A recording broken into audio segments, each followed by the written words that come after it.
sacrifice for our loved ones, but you will not be a living sacrifice.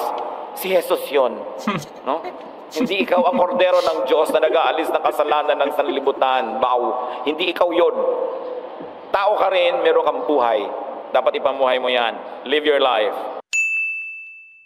Magandang araw po sa inyong lahat. Sir JR po ng Usap-Usap University at nagbabalik na naman po tayo sa ating channel mga ka-U3. Ang atin po ginagawa dito, tayo po ay nanonood ng mga religious discussions, mga preachings, mga expositions. And for this episode, this is actually one of also the most requested po sa atin. Next to Brother Eli Soriano, si Pastor Ed Lapis po, isa din po sa mga suggested po sa atin via Facebook mga ka-U3. Actually, this should not be our episode for today. Pero dahil po merong isang nag-viral po na nanay, at isa nga pong link yung nagpapakita nga po ng isang malaking trahedya. Actually, isang nanay na talagang nalungkot. Ay, sa palagay ko, hindi lang lungkot yun. Talagang very deep sorrow. Dahil sadly, 3 sa kanyang 4 po na anak ay namatay sa isang trahedya. Isang motorcycle accident. And it got me thinking na siguro, maybe we can talk about death too. In the past, mga ka-youthi, meron na rin po tayong video reaction about death. Ito yung sa kapanahunan ng pagkamatay ni Jacqueline Jose. So this one is a little bit longer po na video. And ang title nga po nito ng preaching ni Pastor Ed Lapis, papaano makitungo sa kamatayan, how to deal with death. So sa akin pong background po sa pag-aanalisa, ako po ay dating university debater mula po sa MSU IIT sa loob po ng 3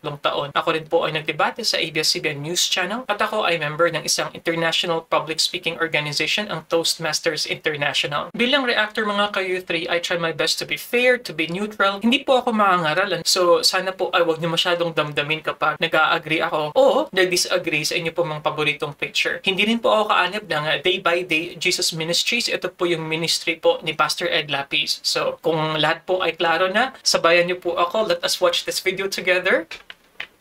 Let's go. No other name but the name of Jesus. Pangalan na tatawagin natin pag tayo'y binabawian ng buhay. Pangalan na nagliligtas at nagdadala doon sa kabilang buhay. Sabi po ng Panginoon sa Juan 10:10, dumarating ang magnanakaw para lamang magnakaw, pumatay at manira. Naparito ako upang ang mga tupa ay magkaroon ng buhay, ng isang buhay na masagana at ganap. Kung atin pong tatanungin ng Panginoon kung ano ang kanyang life mission, isa yan sa mga pinakalulutang na gusto niya ang tao ay bigyan ng buhay, isang buhay na masagana at ganap. Ngayon, sinabi rin niya yung kalaban ng ating buhay, yung magnanakaw, dumarating lang daw upang magnakaw, pumatay at manira. Paano ba tayo nananakawan ng buhay? Paano tayo napapatay ng kamatayan? Paano nangyayari ang mga ganon samantalang malinaw ang gusto ng Panginoon? Ang ating pong pag-aaral ngayon, pagtutuon sa isang hindi naiiwasan at hindi dapat iwasan, paano makitungo sa kamatayan or how to deal with death. Maraming paraan ng pagnanakaw ang kamatayan sa atin. Una pa man ay bago tayong mamatay, pwede na tayong manakawan. Pwede na tayong masira. Pwede na tayong simulang patayin ng kamatayan. Sapagkat ang kamatayan ay nananakot. So kung lagi ka nalang takot mamatay, nabawasan na ang oras mo para mabuhay. Nagpapawala yan ng saya, nagpapabawas ng sigla, at nagpapahina ng dapat sana ay lakas. Yung lagi ka nalang natatakot, nawawalan ka ng panahon para yung masaganang tanggapin ng mga pagpapala na ngayon ay nariyan. Yung takot. Isa pa pong pagnanakaw sa atin at pagpatay ng kamatayan, bago pa man ito dumating, ito ay sumasakal sa buhay. Nagpapaliit ng plano, nagpapababa ng mga pangarap, nagpapaliit ng mga posibilidad sa buhay. Pag ang tao ay wala nalang inisip kundi mamamatay siya, hindi na niya lalakihan ang kanyang mga pangarap. Hindi na niya itutuloy ang kanyang mga plano, hihiga na lang siya at aantayin niyang siya'y mamatay.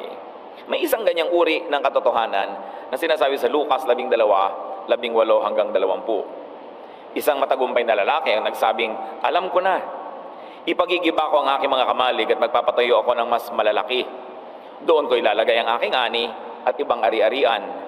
Pagkatapos ay sasabihin ko sa aking sarili, marami ka nang naipon para sa mahabang panahon, kaya't magpahinga ka na lamang, kumain, uminom at magpasarap sa buhay. Ngunit sinabi sa kanya ng Diyos, hangal, sa gabing ito'y babawian ka ng buhay. Kanino ngayon mapupunta ang mga inilalaan mo para sa iyong sarili? Ano po ang isa sa maraming mga leksyon na maaaring makuha dito sa ipinakitang halimbawa ng Panginoong Hesus? Na pag ang tao ay nawalan na ng direksyon sa buhay, nawalan na siya ng sense of mission, nawala na siya ng mahalagang mga plano at adikain, ay parang nawala na rin siya ng buhay. At hindi lang yon, walang kwenta ang magplano ng magplano, samantalang baka bigla kang humarap sa Diyos. Ano po ang makikita natin dito? Na hindi masama ang magplano, na hindi masama ang may malaking mga pangarap at maraming gustong gawin, subalit dapat handa ka rin any moment na haharap sa Diyos. Pero kung lagi ka naman paghahanda sa pagharap sa Diyos ang ginawa mo at wala ka ng ginawang buhay dito sa mundong ito, nasakal na rin ang buhay mo. Marami pong mga ganyan eh. Bakit hindi pa po kayo mag-aral ng gusto niyong kurso? Matanda na ako. Mamamatay na ho ba kayo? Sana na may huwag pa. Di mag-aral pa kayo. Gusto niyo pala eh. Marami mga balo. Ba't di kayo mag-asawa uli, mami? Ay, wag na. Matanda na tayo. Di ba? Masama na meron ka man lamang masandalan kung nanonood ka ng romantic movie. May magabot man lang sa iyo ng salon pass kung sumasakit na yung likod. Yung iba kasi ay matanda na tayo. Ayaw na magplano. Ang iniisip na lang, malapit na tayong mamatay. Ba't hindi ko kayo magsimula ng isang negosyo? Matanda na tayo. Anong ibig sabihin doon? Hihiga na lang tayo, maghihintay na embalsamuhin dahil matanda ka na. Pag lagi ang iniisip mo kamatayan, no? Wala ka nang ma-accomplish sa buhay. Ang takot sa kamatayan ay pumipigil sa pagiging mabunga. No? Kaya, dapat hindi natin pinapayagan na hindi pa naman dumadating, natatakot na tayo, pati tuloy yung dapat ngayon ay nagagawa, hindi na nagagawa.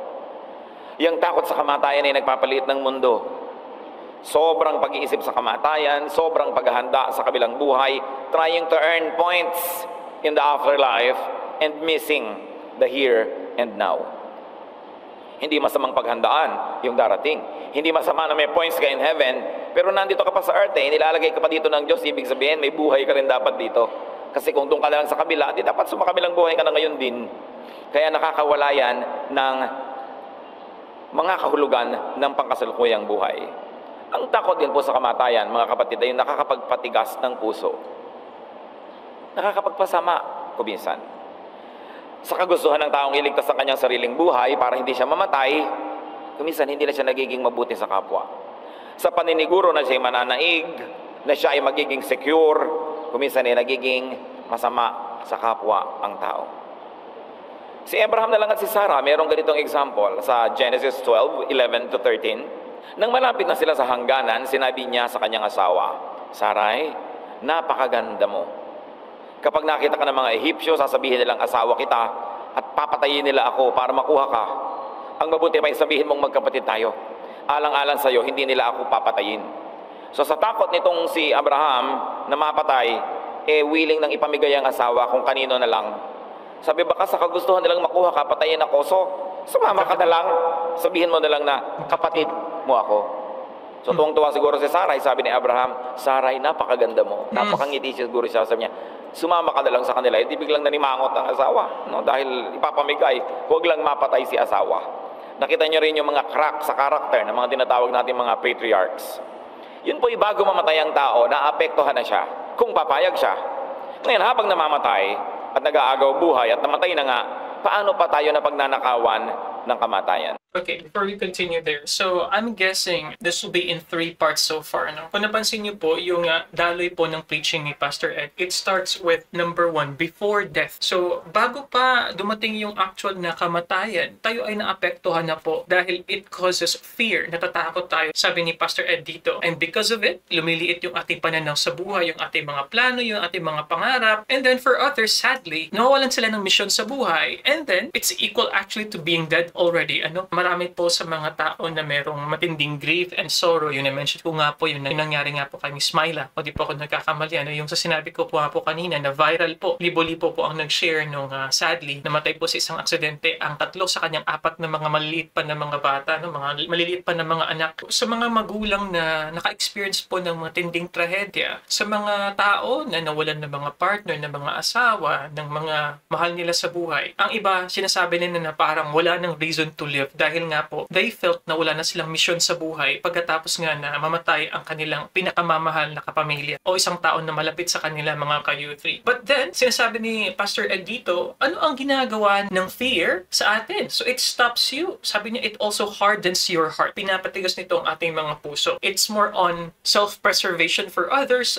Yung pagtingin nila sa kamatayan is something that would apparently stop them. So they should avoid it at all costs. So iba't iba ang mga nagiging responses po natin patungkol po sa kamatayan. Yan po ang sinasabi ni Pastor Ed even before it comes to us, either to ourselves or either to other people, mga ka-U3. So itong second part sinasabi ni Pastor Ed habang namamatay na naman, no? So the second stage habang, and I'm guessing the third part is after death. So let's continue. Before and during. Ang kamatayan ay gumagambala, pumuputol sa buhay. Needless to say. Santiago 4:13-15. Makinig kayo sa akin, kayong nagsasabi, ngayon o bukas ay pupunta kami sa ganito at ganoong bayan at isang taon kaming titigil doon. Mangangalakal kami at kikita ng malaki. Hindi nga ninyo alam kung ano mangyayari sa inyo sa araw ng bukas. Ang buhay niyo ay parang usok lamang. Sandaling lumilitaw at agad nawawala. Sa halip ay sabihin ninyo, kung loloobin ng Panginoon at nabubuhay pa kami, gagawin namin ito o iyon. Ano pong sinasabi dito? Huwag ipagyabang yung bukas, yung next week, yung next year, kasi hindi mo yan hawak. Maaring biglang maputo lang yung buhay at ikaw ay mahihiwalay sa mundo. Maiiba na ang lahat at ang mga plano mo ay nababaliwala. Hindi sinasabing huwag magplano. Hindi po sinasabing huwag mga lakal. Ang sinasabi lang, alalahanin mo na ang lahat ng yan pwedeng biglang maputol pag nabawian ka ng buhay sa panahong di mo naman inaasahan.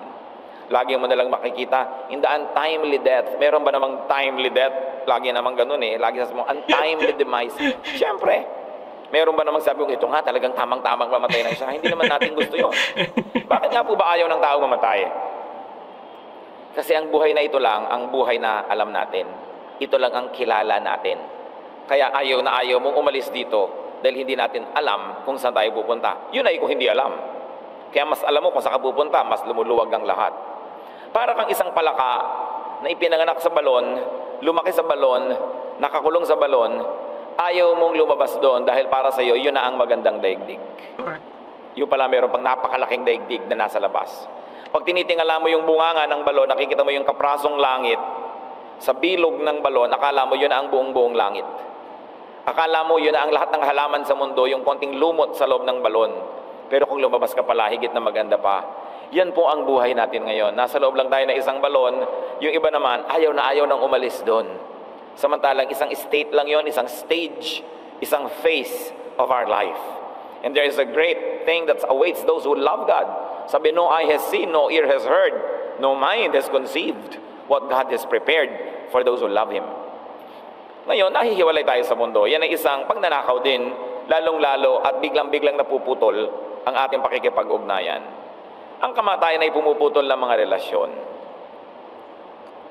Ang ating koneksyon sa kapwa ay naiiba, napuputol. Mangangaral Siyam, 5-6. Alam ng buhay na siya'y mamamatay, ngunit ang patay ay walang anumang nalalaman. Yan daw alam ng mga buhay na siya'y mamamatay. Pero pag patay ka na, hindi mo na daw alam yun. Wala na siyang pag-asa at nakakalimutan ng lubusan. Nawawala pati ang kanilang pag-ibig, pagkapuot at pagkainggit. Ano pat wala silang namamalayan sa anumang nangyayari sa mundo. Sinabi po yan ni Solomon.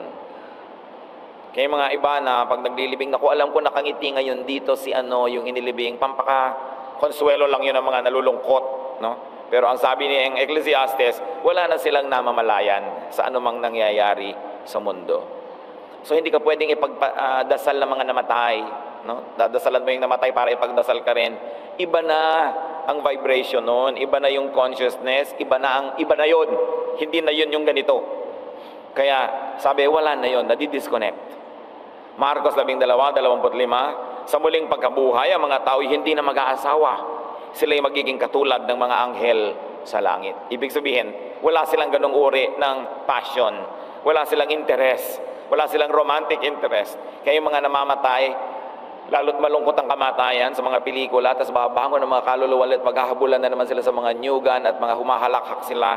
Fantasy lang yun para masaya ang ending, para kumita ang pelikula. Wala na daw na nag-aasawa pa uli sa kabilang buhay. Iba naman yun. Isang bagay na hindi natin unawa, pero hindi ibig sabihin ay walang kwenta. Ano pa po ang ginagawa ng kamatayan? Siyempre, pag nangyari na, gumugulo sa mga apektado. Sa mga nanglulungkot at nagluluksa, sa mga nalilito, may mga taong nawawalan ng focus at pag-asa dahil binuo ang buong daigdig sa paligid ng isang tao. Kung ang taong yon ay mamatay, paano ka na? Kaya ito po mga leksyon na ito ng kamatayan, na isa ring mga leksyon sa atin na huwag masyadong ma-attach. Kasi, paano na? Kung naunahan ka niya, anong gagawin mo sa buhay? Tuloy pa ang buhay kasi hindi ka pa kinukuha ng Diyos. Ibig sabihin, meron ka pang gagawin, meron ka pang dahilan para mabuhay.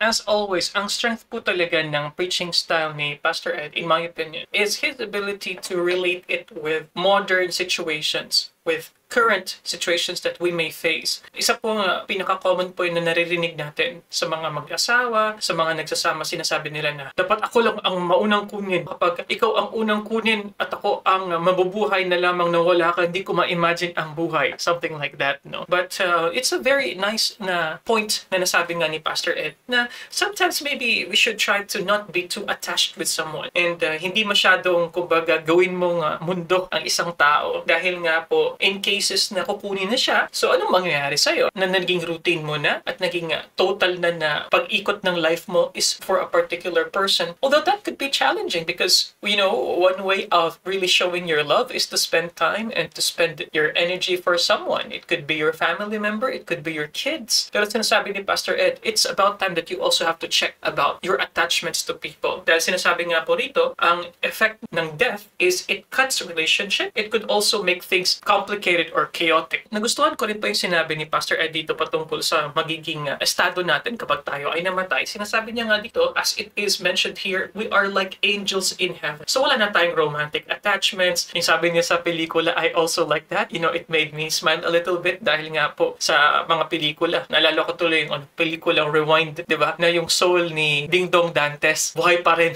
At parang nakangiti pa rin. Pero sinasabi ni Pastor Ed na wala nang feelings. Iba na yung consciousness. So, hindi na rin nila kaya na ipagdasal ka pa as believed by some religions, mga ka-U3. And lastly, the frog analogy is very, very nice. Kapag nalimit mo yung sarili mo, mga ka-U3, sa iyong surrounding, you are living a life that misses on a lot of things kapag nilimitahan mo rin yung sarili mo. So, as always, yung style ni Pastor Ed, parang machine gun, talagang malaman po lahat, concise po lahat. Even the last line here, life being like a smoke, parang usok po, mga ka-U3. So, anyway, let's continue. Very, very nice perspective so far. Kaya mga iba, sasama ako sa hukay, talaga nagpipipigla. Subukan mo bitawan na talaga ang pagkakaiwan sa bunganga ng libingan ni ganun din. Wala pa naman ako nakitang dudang tumalon talaga doon sa ilalim. Sasama ako. Pero pag binitawan mo, wala pa naman talagang tumalon doon sa loob. No? Mga kaartihan. Dahil siyempre kahit na byuda ka, gusto mo pa rin mabuhay. No? At dapat, gusto mo pa rin mabuhay.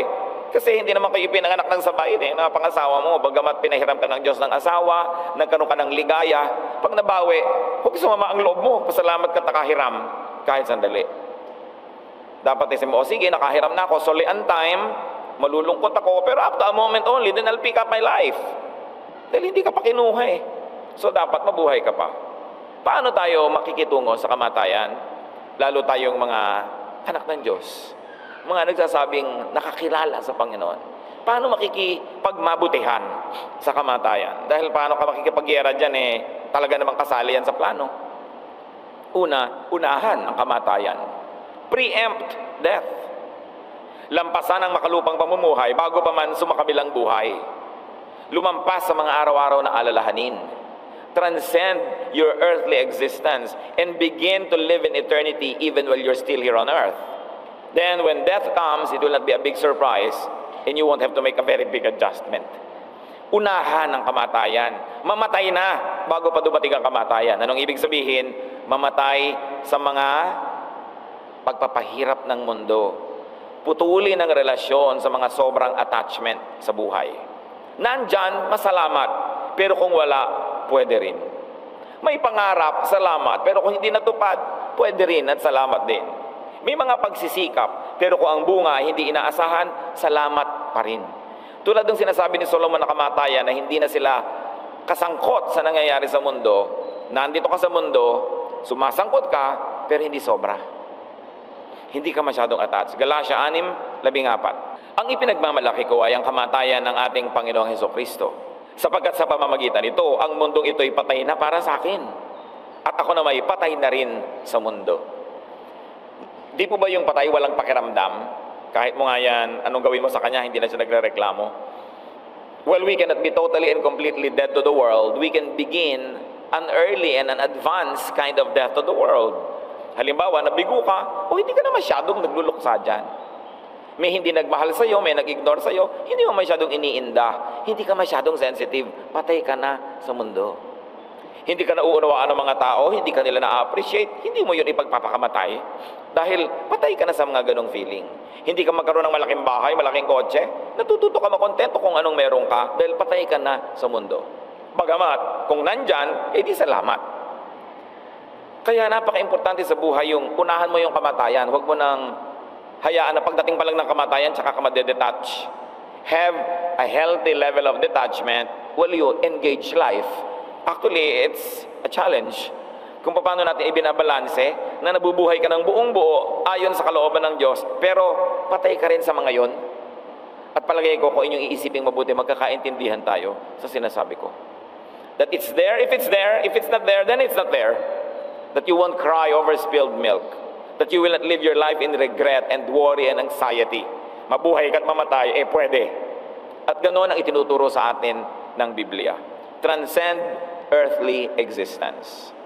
Pero hindi ka naman magiging yung para mga monks na ayaw ng kumain, sinasaktan ng sarili, dinideny nila na meron silang katawan, itinatanggi nila na meron silang sikmura, itinatanggi nila na meron silang mata, ayaw na nilang tumingin. Kaya may mga monks na pag lumalabas sila sa kanilang mga monasteryo, nangakapikit, kapit-kapit sila, at isang bata lang ang naglalakad sa harap nila na may maliit na kampanilya para malaman nila kung lulusong, aahon, liliko, ayaw nilang tumingin. May mata pa sila Anong ibig sabihin ng may mata ka pero detached? Naapektuhan ka pero hindi masyado. May dumaan diyang sexy, nagagandahan ka rin pero hindi naman para habulin mo. Meron ka nakitang mga kalungkutan, nalulungkot ka rin pero hindi naman para ipagluksa mo ng todo at tumalong ka na sa bangin dahil sobra ka na depressed. Naapektuhan ka, but only up to a point. And that is a very strong sense of protection that spirituality can give to people.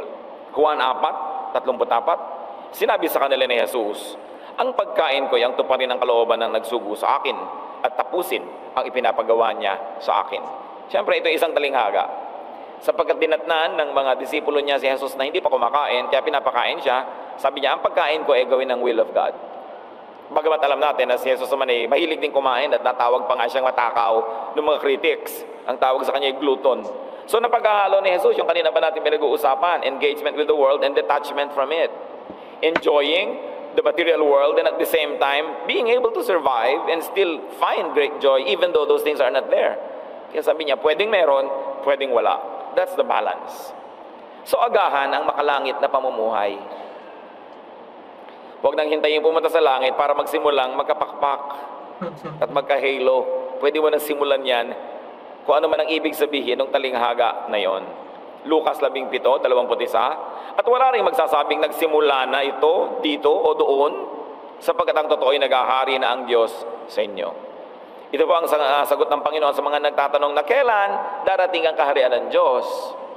Sabi ni Jesus, hindi naman dumarating yun na parang andito, nandun. Sabi niya, nagsimula na yan. Ang totoo ay naghahari na ang Diyos sa inyo. So nagsimula na ang kaharian ng Diyos. Nandito pa lang tayo, nagsimula na yung langit sa bawat isang tao. So nasa sa atin na yung kung paano natin papalakihan at i-develop at mabuhay sa dalawang level na nabubuhay ka sa langit dahil nagsimula na at nabubuhay ka pa rin dito. At yan mga kapatid ang malaking hamon kasi meron namang doon na lang sa langit na buhay, dito hindi na. Kinalimutan na nandito siya, kinalimutan na may mga mahal siya sa buhay. Kumaripas na lang sa pagmimisyon, may anak na tao, ang dami pakakanin, nilimot na ang lahat at naglingkod na lang sa Diyos. Paglilingkod ba sa Diyos? Meron kang mga dapat mong gawin dito sa lupa, meron kang mga responsibilidad. So pinaghahalo mo yung dalawa, hindi isa lang. Hindi dito ka lang, wala kang ginagawa para sa langit. Hindi langit na lang, wala kang ginawa para dito. Sabi ni Solomon, a man who fears God will avoid all extremes. At yan kung minsan ang nagiging bunga pag binrainwash mo ang masyado ang tao sa relihiyon, nabe-brainwash siya na talikuran ang kanyang katotohanan na siya'y buhay dito. Ayaw nang kumain, ayaw na magtrabaho, iniintay talaga pagdating ng Diyos sa mga ulap-ulap, nagre-resign sa mga trabaho. Masama ba namang abutan ka ng Diyos na nagtatrabaho? Abutan ka nagkukudgod ng nyog, naglilinis ng kotse, mapapagalitan ka kaya? No? But they suspend life here because they're already there. That's an extreme. Dapat balanse. Colossus 3:1, binuhay kayong muli na kasama ni Kristo. Kaya't ang pagtuunan nyo ng isip ay mga bagay na nasa langit, na kinaroroon na ni Kristo, na nakaupo sa kanan ng Diyos. So lagi, kahit sa Bible, very clear and very distinct ang identity ng Diyos Ama at ng Diyos Anak, ni Kristo at ng Ama sa langit. Kuminsan, pati mga Kristiyano, nalilito na, kanino ba nagdadasal? No? Nung ang mga disciples ay nagtanong kay Jesus, turuan niyo po kami magdasal. Anong sabi ni Jesus? Ganito, Our Father who art in heaven. So, ibig sabihin ni Jesus, magdasal sa Ama sa langit. No? Huwag tayong malito tungkol dun. At nagdadasal tayo sa Ama sa langit sa ngalan ni Kristo. Ang itinuro ni Kristo, magdasal tayo sa Ama. Hindi niya masabing magdasal kayo sa akin. No? Sabi, magdasal kayo sa Ama. Sabi niya, Ama namin, sumasalangit ka. At yun ay dinadasal natin sa kanyang pangalan. Fascinating points na na-mention dito. And gusto ko pong malaman, lalong-lalo na po sa mga tagasunod at mga members nga ng Day by Day Jesus Ministries. Na-mention kasi dito ni Pastor Ed, very, very recently yung sinabi niya kanina na kapag tayo nananalangin sa God in the name of Christ. What does that mean though? Like when we pray to someone in the name of Jesus Christ, hindi ko po gaanong gets po yan. Sana po ay mas ma-explain niyo po ano po dahil I understand this is not the main topic of Pastor Ed's preaching. Pero sana po ay ma-explain niyo po sa comment section below ano po yung ibig sabihin po ng konsepto ng in the name of Jesus Christ or through Jesus Christ our Lord. Kaunting recap lang po sa mga sinasabi ni Pastor Ed. So one way of dealing with death is to preempt death. Unahan mo na. So you can live in eternity here sa mundo kahit na tayo ay nasa mundo pa at namabuhay. Fascinating sa akin yung point na living in extreme is not good. Sabi ni Solomon, according nga sa sinabi din ni Pastor Ed Lapis dito, dahil ang nangyayari for other fanatics, ano po, religious fanatics, is ang kanilang existence na dito is para na sa afterlife without considering or having a good balance no sa ating mundo rin. Kinakailangan natin maging engaged but at the same time you're also detached. So hindi po masama yun na nakafocus tayo sa mga transcendental ano po ng mga bagay, pero at the same time, we also have to acknowledge that we are here existing. So, too much naman yun. Kung masyado kang focused, katulad po ng mga religious fanatics na pinagbili yung mga ari-arian dahil malapit nang dumating ang Diyos. Merong iba, hindi na ako mag-aaral, hindi ko ito tatapusin kasi darating din naman ang Diyos. Okay lang yan. Ito nga po, sa mga monk nga na example doon ni Pastor Ed, merong iba na ayaw makita yung mga temptations sa mundo, kaya kinaklose na lang nila yung kanilang mata sa mga monks, very extreme. And what I know is maybe, siguro yung konsepto na less talk, less mistake. Yung sa ibang mga monks po actually mga kayuthi, meron po silang tinatawag na vow of silence. Hindi magsasalita to prevent themselves from making any mistakes para magkaroon ng plus points sa langit mga kayuthi. Sinabi ni Pastor Ed, yung konsepto ng salamat pa rin. Kung meron, edi okay. Kung wala, edi okay pa rin. So it really tells us about yung contentment din mga kayuthi. Knowing that everything is impermanent, lalong-lalo na po sa ating existence dito po sa mundo. Very clear din, pinapakita yung darating na mga panahon, nandun si Kristo sa kanan ng Diyos. So, nandun na, ituon daw natin ang isip doon. Pero hindi ibig sabihin na mabubulag ka na dito. Pangalawang Korinto 4:18, kaya't ang paningin namin ay nakatuon sa mga bagay na di nakikita at hindi sa mga bagay na nakikita. Sapagkat panandalian lamang ang mga bagay na nakikita, ngunit walang hanggan ang mga bagay na di nakikita. Yun pong Pompeii, isang lungsod yan sa Italy na natapunan ng bulkan. Noong nahukayan, libu-libong taon matapos ang mangyari, o daan-daan, whatever. Marami pong mga nakita mga tumatakbo na dala-dala nila yung kanilang pera, dakma-dakma nila yung mga gold nila, inabutan na sila ng lahar at doon na sila namatay, na-preserve sila. Yun ang sinasabi ko, kanon masyadong pang dito. Yung iba siguro kaya hindi nakatakbo ng mabilis sa dami ng dala. Masyadong attached.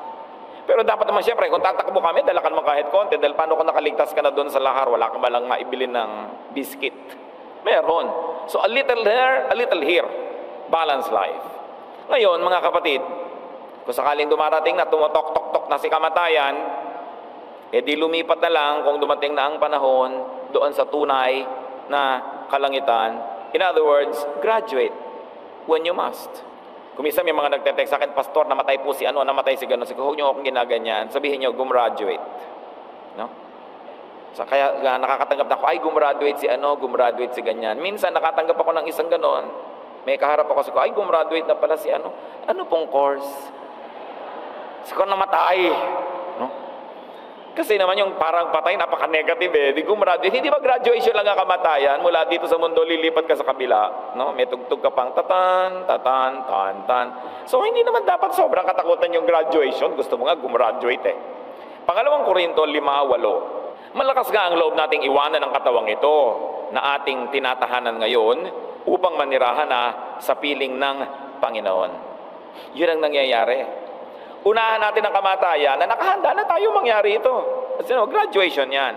Tingnan ninyo mga kapatid, suriin ninyo ang verse, 2 Corinthians 5:8. Malakas nga ang loob nating iwanan ang katawang ito na ating tinatahanan ngayon. So yung inililibing, hindi kayo yun. Katawan lang yun.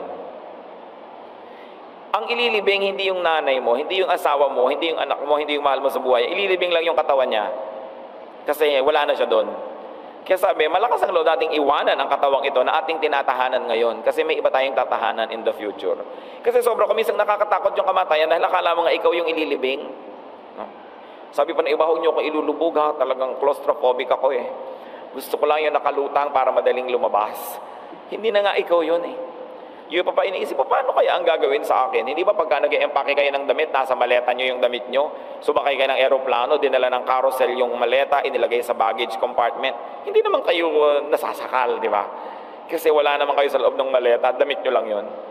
So ganun din yung mga inililibing, hindi naman tayo yun eh. Damit lang ng ating kaluluwa yun. So huwag tayong masyadong matakot sa ganyang mga bagay. Filipos 1:23, may pagtatalo sa loob ko. Gusto ko nang pumanaw sa mundong ito upang makapiling si Kristo, sapagkat ito ang lalong mabuti para sa akin. Ano naman daw ang pagtatalo? Kasi gusto naman niyang manatili dito para daw maglingkod pa, para may magawa pa. So sa kanya, maparo at maparito, blessing lang yan, pareho lang, magkaiba lang. Sabi kong tutuusin, mas gusto ko pa nga yung pumaroon na kay Kristo kaysa ang kasama ko mga Kristiyano. Diba? Di hamak namang mas masarap na si Kristo kaysa mga Kristiyano ang kasama mo. Minsan yung mga Kristiyano, pinakamagugulong tao sa balat ng lupa. Walang ginawa kundi mag-away, magtampo, mag-intrigahan kumisan. Bagamat, hindi yun ang dapat na nangyayari. Minsan ang pinakamasasarap ding samahan ng mga Kristiyano, at yun ang dapat. Pero kahit pagano kasarap ang kasamahan sa Kristiyano, meron pa ba namang dapat pag-aagam-agam kung kay Kristo ka nasasama diretso. Pero siyempre, hindi naman tayo hypocrite. Ayaw pa naman talaga nating mag-to die is gain. Gusto pa nating mag-to live is Christ. Hanggat maaari sana. No? Ganoon na lang ang prinsipyo. Habang nabubuhay ka, basta to live is Christ. Pag namatay ako, dito die is gain. Pero saka na lang yun. Total, mahaba naman ang eternity. Huwag nang agahan. No? I think that God has instilled in us the love for life. Kasi kung hindi natin mahal ang ating buhay at gusto natin sumakabilang buhay, kahit siguro mapaupo ka sa isang kumukulong tubig, hindi ka nababangon doon, napahipo ka sa isang plancha, hindi mo naalisin yung daliri mo hanggang matunaw, nakahawa ka sa kuryente, hindi ka bibitaw, dahil hindi ka takot mamatay. So talagang inilagay ng Panginoon sa atin yung takot din konti sa kamatayan para i-preserve natin yung life natin. No? Kaya yung mga iba dyan na biglang nagkakaroon ng mga anong nararamdaman, nagjejeta, sa takot mamatay. No? Nag-e-exercise, sa kagustuhang habaan ng buhay. So natural yon to preserve life. Pero kung dulo na, di dulo, graduation na, magmarcha. Anong malaking usapin? Paano pa pakikitungan ng kamatayan, mga kapatid? Huwag laging isipin ang kamatayan. Pag-abalahan at tupagin ang kasalukuyan.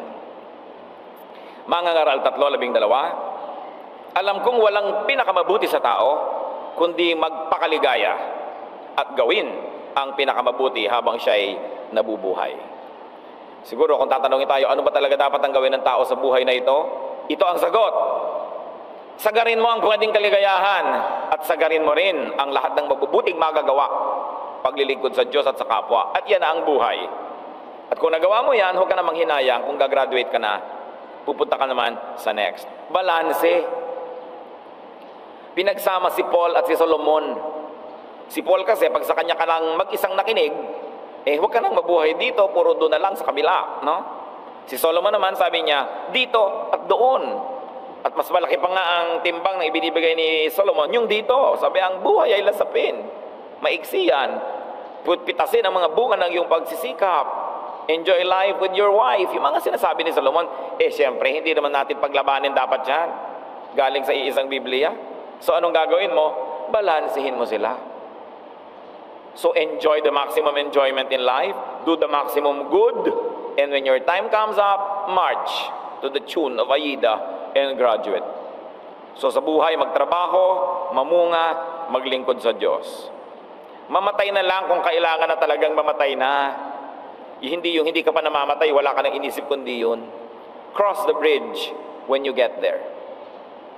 At paano pa po makikitungo sa kamatayan? Mamuhay ng ganap. Kahit pa nga mamamatay din. Kahit naman alam natin magugutom din tayo ulit, di ba kumakain tayo? In fact, alam nga natin magugutom tayo ulit, kaya tayo kumakain Kahit naman alam mo, nadudumi ka rin, di ba? Daliligo ka rin. Hindi mo naman sasabing, dudumi rin ako mamaya, hindi dala ako maliligo. So, ganun din yun. Mamamatay din lang tayo, huwag na tayong mabuhay. Mali. Mamamatay ka nga, kaya dapat habang hindi ka pa namamatay, mabuhay ka ng todo. Para wala kang sukat, pagsisihan at panghinayangan kung darating na yon. Have a full life like Jesus. Lucas 2:52. Patuloy na lumaki si Jesus. Lumawak ang kanyang karunungan at lalong naging kalugod-lugod sa Diyos at sa mga tao. Yung complete development. Lumaki siya physically, lumawak ang karunungan intellectually, naging kalugod-lugod sa Diyos spiritually at sa mga tao socially. A complete and a balanced life modeled by Jesus. So much can happen in a lifetime. Maiksi ang buhay, subalit mahaba na ito para gawin ang napakaraming bagay. Magplano na parang mabubuhay ng napakatagal, pero mamuhay na parang bawat araw ay katapusan na.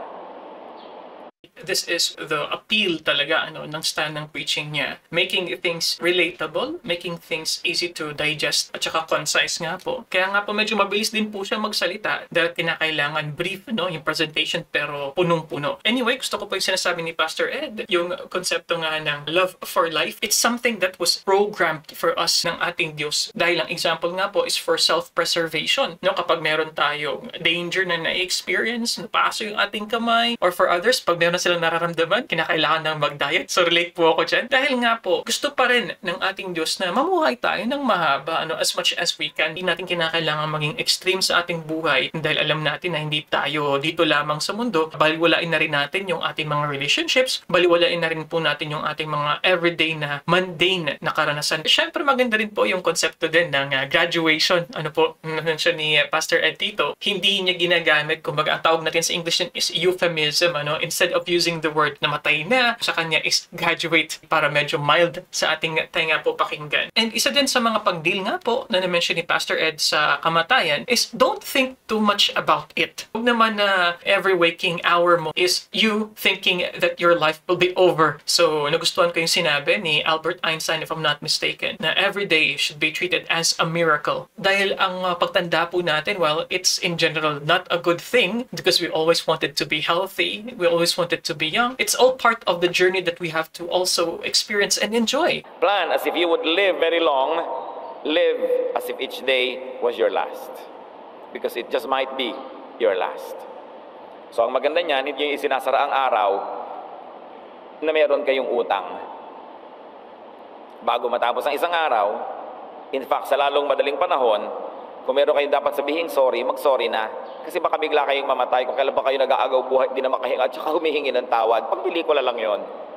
Dapat humingi na ng tawad habang may boses pa kayo. O kaya magpatawad na.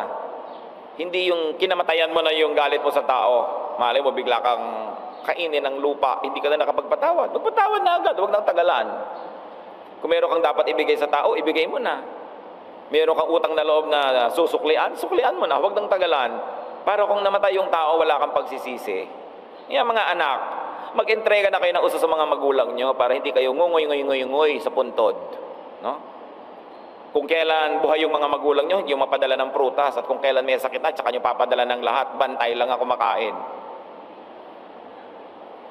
Kupas-kupas na yung damit ng mga magulang nyo, hindi nyo ibili ng maganda, tapos pagka ibinurol, ang ganda-ganda, may sequence pa. Bakit hindi nyo ipahayag habang buhay sila?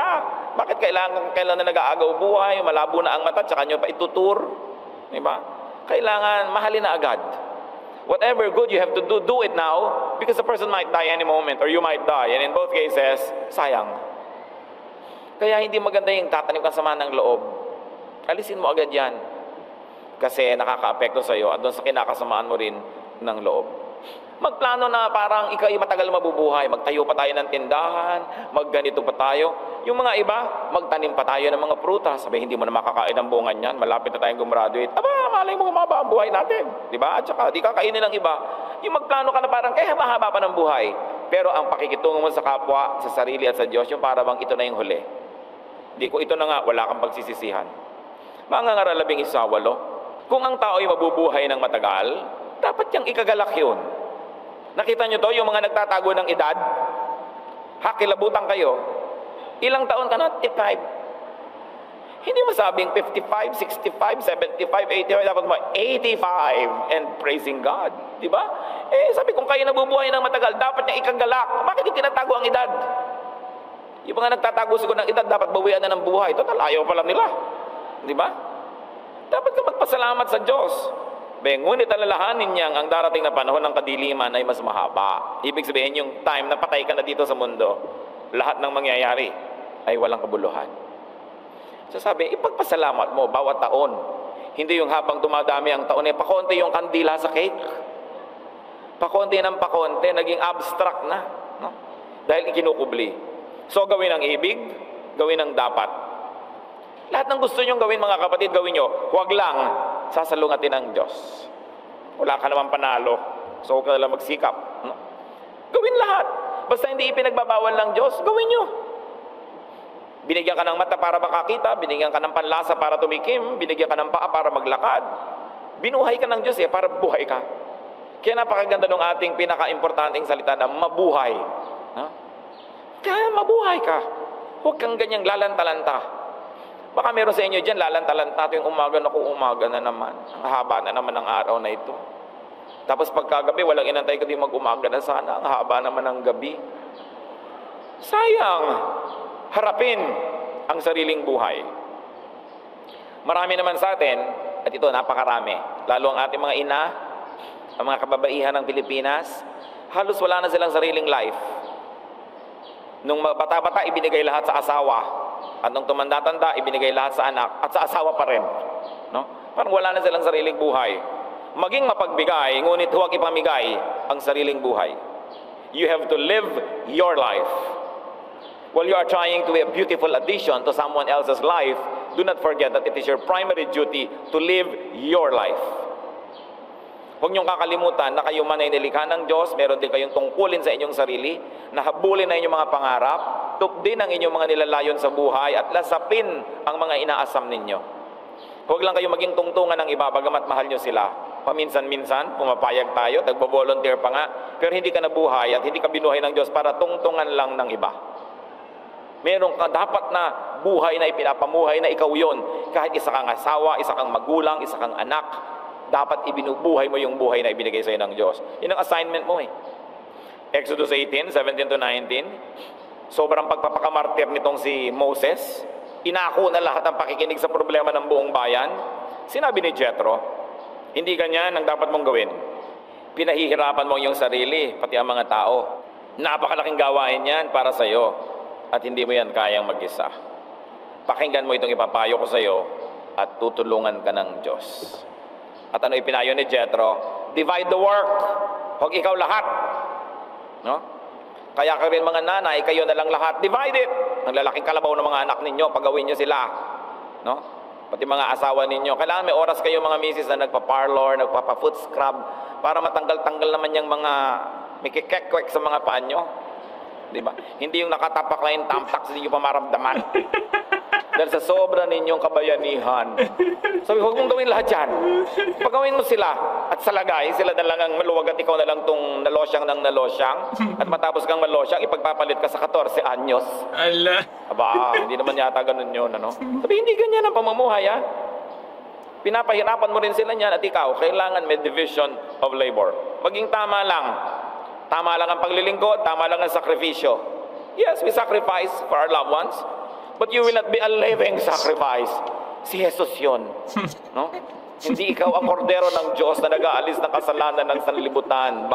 Hindi ikaw yun. Tao ka rin, meron kang buhay. Dapat ipamuhay mo yan. Live your life. At pahabain ang buhay sa abot ng makakaya. Which only means, pahalagahan ng kalusugan. Kumain ng tama, di ba? Palakasin ang katawan. Wala namang kwenta yung haba-haba nga ng buhay mo, nakaratay ka naman. Pero salamat na lang sa patay, pero mabuti na yung buhay ka, pero malusog. At bawasan ang pag-aalala. Ang daming turo ni Jesus na don't worry, don't be afraid, don't be anxious. Kasi nagpapaiksi yan ng buhay. Magmahal, payagan mong mahalin ka rin, maging matulungin, tumanggap ka rin ng tulong, do your part, and get your share. Life must be beautiful because life is from God. Kaya kayo naman ang may mga nagsasakripisyong kamag-anak, pasanan nyo naman ng krus. Nakita nyo si Jesus, may tumulong din sa pagpapasan niya ng krus, kahit siya nga na si Jesus, may tumulong pa eh. Kaya kayo rin, baka naman sobrang sakripisyo na ng atin nyo, tumandang dalaga na, hindi na nagkaroon ng love life, kapapaaral sa mga kapatid, di ba? Bigyan nyo naman ng break. Mamaya mag-aasawa kayo ng maagat. Yung pamangkin naman niya ang pag-aaralin na naman. Yung mga lolo't lola na nagpalaki na sa inyo, pagtanda, pag-aaragain na ng mga anak nyo, hindi na sila nagkaroon ng panahon na magsaya. Paano ang gagawin nyo? Hintayin nyo na lang silang mamatay, gano'n na lang. Sa langit na lang sila babawi. No. Life must be lived here and there. Pinahahalagahan ng katawan, inaalagaan para lasapin ang magagandang inilaan ng Diyos sa tao. Unang Korinto 3, 16 hanggang 17. Hindi ba ninyo alam na kayo'y templo ng Diyos at naninirahan sa inyo ang kanyang espiritu? Paparusahan ng Diyos ang sinumang magwasak sa templo niya, sapagkat banal ang templo ng Diyos at kayo ang templong yan. Kayo yun, sabi. Alagaan ang katawan. Meron ako isang kaibigan, 1985 pa, sinasaway ko ng manigarilyo. 1985, 23 years ago. Itong nakaraang isang buwan, 2 beses na operahan, natanggal na yata ang 1/3 ng kanyang baga. At nagte-text sa akin para daw siyang alupihan. Ang dami ng mga naging hiwa at mga tahi sa kanya. So sabi ko, kumusta ka? Mag-usok-usok ka pa. Ay naku, sabi, 2 kamay, 2 paa, suko na, ayoko na mag-usok. Kung sumuko ka na ba noong 1985 pa lang, di sana hindi ka nagkaganyan pa, di ba? Pero ayoko na manisi dahil alam na niyang naninisi na nga ako noon, kahit di ako kumikibo. Kasi katawan mo yan ano ba't pinilalagyan mo ng lasod? Di ba? Pagka kumakain ka ng mga sobrang preserved meats, ano ba, kumakain ka ng corned beef, di ba? Ang sarap. Pero isipin niyo naman, namatay na yung baka 7 years ago. Pag tinignan nyo yung expiration, mga 5 taon yung corned beef, di 5 taon ang patay yung baka. Ang tagal na, kumakain ka ng bangkay na 5 years old. Ano inaasahan nyo? Lulusog kayo nun. Di ba? Something's got to give. Kaya mas fresh yung kinakain mo, mas mabuti. No? Hindi puro preserved. Alam nyo ba na ang inilalagay sa preservative, yun din ang inilalagay sa mga ina-embalsa mo. So, alam mo, hindi yan mabuti sa katawan ko. Kaya dapat pinag-aaralan natin yan. At kung papahabain ang buhay, taasan yung quality. Pasayahin ng Diyos. Kasi pag natutuwa sa iyo ang Diyos, nagbo-blow out siya. Pasayahin ng Diyos. Paano po bang makikitungo sa kamatayan? Alalahaning panandalian lang naman talaga ang buhay na ito. Alam ka naman mabuhay ka ng 300 years. Siyempre talagang hanggang mga 80, 90, 95, 100, pwede na yun. Ngayon, kung napaaga-aga pa, hindi ka dapat lugi. Nagkaroon ka rin ng life. Kaya kung minsan yung mga estudyante, sa sobrang pagiging serious sa pagiging student, ang tataas talaga ng grade halimbawa, pero wala ng life. Hindi na nakasali sa speech and drama, hindi na nakasama sa mga outing, wala nang napuntahan, man lang nakasiyahan. Paano kung bigla siyang namatay? Ganun na lang. Anong gagawin niya sa diploma? Kaya yung mga iba, kagagraduate pa lang ng anak ko, namatay na. At sa lagay, kung 10 years after graduation, okay na rin. Di ba? Hindi pa rin. Pero ang mahalaga, saan ka man abutin ng kamatayan, kung ano yung ibinigay na palugit sa'yo, naipamuhay mo yon, hindi ka nadaya. So kung bata ka, naging bata ka naman dapat. No? Teenager ka, naging teenager ka naman. Hindi yung ine-expect mo yung bata na mag-behave ng matanda. Yung teenager, ine-expect mo parang 50 years old. Kasi kung biglang naputol yung buhay nila, they were not able to live the life that the stage or that period permitted them and expected them to live. One of the best gifts that we can give to our loved ones is to allow them to get and to have a life. Minsan yan talagang ang mga magulang, kung pwede lang huwag mo ng pag-swimmingin ng mga anak mo dahil may nalulunod, di ba? Pero kung talagang pinayagan mo mag-swim, minaximize mo ang safety, tiningnan mo kung ano ang swimming pool, inalam mo may lifeguard ba, tapos tinuruan mo pa siya mag-swim o pinaturuan mo, hindi mo nang pinapaligo sa gitna ng nag-aalimpo yung dagat, in-ensure mo yung maximum safety at nag-swim at nalunod pa rin. Ganun talaga yung buhay. Pero hindi pwedeng kung siyang pag-swim buong buhay para lang huwag siyang magkaroon ng posibilidad na malunod. Kasi talagang yung pamamaraan ng pamumuhay may risk. Pero kung inabutan ka ng kamatayan habang ikay nabubuhay, hindi ka na sobrang dapat malugi nun. What I mean, brothers and sisters, is if in the act of living, in the act of having a full life, that's when you met your death, then you should not be regretful about it. Because there are many people who are alive but actually only are just existing because they don't have a life. Yung sobrang sheltered, sobrang safe, wala nang risk na tinake sa buhay. Buhay nga, pero anong uri naman ng buhay yon? So, huwag ka na anak pumasok sa school kasi may mga pumapasok na nasa gasaan na matay. Ano, ikukulong mo na yun sa bahay? Let me be repetitious about it. Maximize the possibility of safety, minimize danger, but take risks because you have to live, and that's what life is all about. If in the process of taking those risks and in having a full life, your life is compromised, then it really happens. Nagustuhan ko yung emphasis niya sa tatlo. Maximize safety, minimize danger, but also take risk. Hindi po masama na mag-take ng risk. Maganda nga po yun dahil yan po ang nagpo-push sa atin, sa ating civilization to push further into better technology, better living conditions. Anyway, ang part po ng preaching na ito ni Pastor Ed is an extension na po nung sa konsepto nga po ng living life in a balanced way na kinakailangan, indeed, while our life is limited, pero kinakailangan mo ma-maximize naman yung iyong experiences according to your age. Kapag ikaw ay bata, mamuhay ka ng pagiging bata. Kung ikaw naman ay teenager, experience mo yung buhay din na pagiging complete na teenage experience, kumbaga mga ka-youth. Of course, that is with the caveat, with the warning na huwag mo lang gawin na mag-violate ka sa mga sinasabi ng Diyos, mga ka-youth. But to kill yourself on your own by not having a full life is a far graver thing to do. Kaya napakahalaga. Alam natin, maiksi ang buhay. Huwag na tayo magtaka pag nabawi yon. Pahiram lang talaga.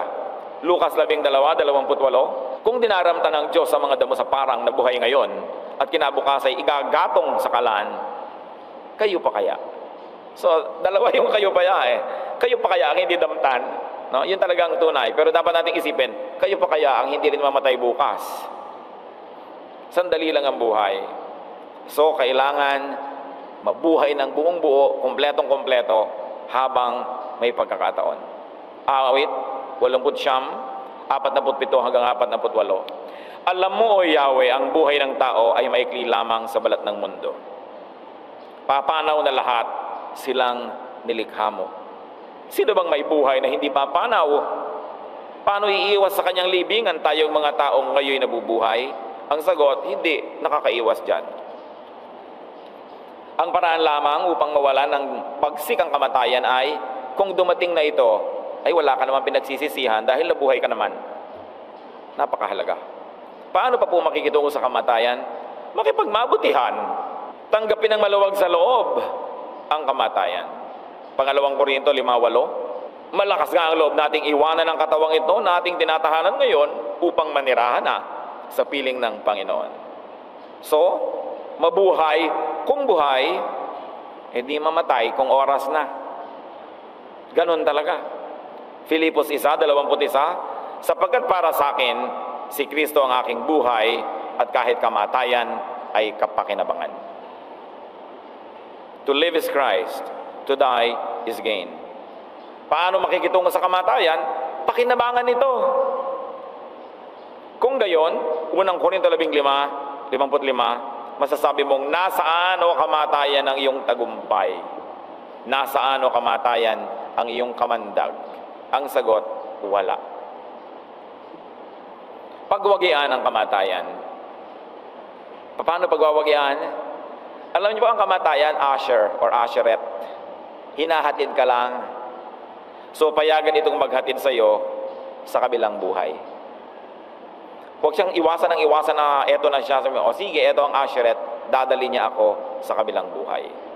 Death is usher to the next life, to the next world. Huwag matakot at huwag magalit sa usher. Ang maganda ay handa ang sarili sa kabilang buhay. At pagka ganun, wala tayong dapat ikatakot pag nandyan na yung usher. Yun naman kasi drawing natin, si kamatayan, yung may belong itim, may hawak na karet, no? Eh kung suotan nyo ng kimona, suotan nyo ng magagandang mga alahas, tulad ng magaganda natin mga usherette, di ba? Dinadala ka sa silya mo, o dito ka sister, doon ka. Eh di ganun din yung kamatayan, o dito ka, pumunta ka sa piling ng Diyos. Alisin nyo yung lagim ng kamatayan. Hindi dapat ganun. Kaya yung nagluluksa din, itim na itim, nakakakilabot tuloy because of the cultural associations, no? Alisin yun. Para yun sa mga walang Diyos. Para yun sa mga walang pananalig. Para yun sa mga hindi na ililigtas ng Panginoon. Pero yung mga naliligtas, bagamat ayaw pa natin talagang mag to die is gain, gusto natin mag to live is Christ, pero kung dumating na, tanggapin. Kamatayan natin at kamatayan ng mga mahal natin sa buhay. Okay mga ka-youthy. So, well, the last part there was cut off dahil ito ay parang closing prayer na lang po ano. But we were able to get the whole, kumbaga, gist ng sermon ni Pastor Ed. And one of the takeaways po para sa akin is yung i-balance mo yung buhay mo. Ano po? I-balance mo na you know that you are destined for more than this, ano po, sa mundo. But you also have to balance it with being engaged din sa kung anong meron po tayo sa mundo. You know, i-enjoy mo rin yung buhay mo. Enjoy in the sense na hindi ikaw yung maging living sacrifice. Pa ako doon. Hindi to yung kordero ng Diyos.